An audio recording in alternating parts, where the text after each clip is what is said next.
मोदी साहेबांनी तुळजापूरला विधानसभेच्या निवडणुकीच्या भाषणात आई तुळजाभवानीच्या तुळजापूरचा उल्लेख केला। काय म्हटले मोदी साहेब म्हटले की हे तीर्थक्षेत्र आपल्याला विकसित करायचंय। रेल्वेच्या नकाशावरती तुळजापूर आपण निश्चितपणे आणू।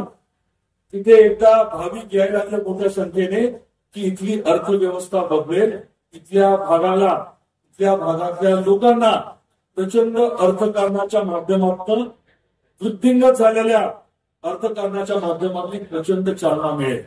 हे करणार म्हटले। 2019 मध्ये त्यांनी त्याचं भूमिपूजन केलं। नंतर ठाकरे सरकार आलं।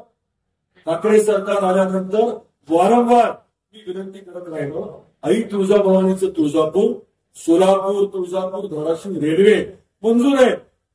50% निधी जो आहे तो केंद्राचा आणि 50% राज्याचा असं ठरलं होतं। केंद्राने बजेटमध्ये काही तरतूद केली, परंतु 2-2.5 वर्षांमध्ये मी वारंवार पाठपुरावा करून देखील ठाकरे सरकारने 1 रुपया दिला नाही।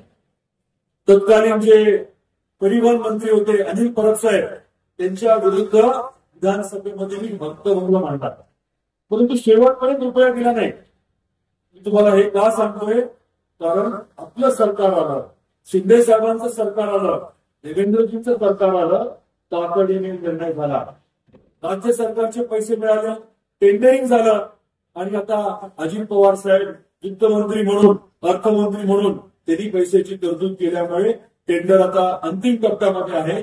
जे काम 2-2.5 वर्ष अडलं, खरं तर ठाकरे सरकारने मान्यता दिली असती, रेल्वे आली असती। अजून एक उदाहरण देतो आपल्याला। ताजे अपडेट मिळवण्यासाठी उस्मानाबाद न्यूजला सबस्क्राईब करा आणि बेल आयकॉन प्रेस करण्यास विसरू नका।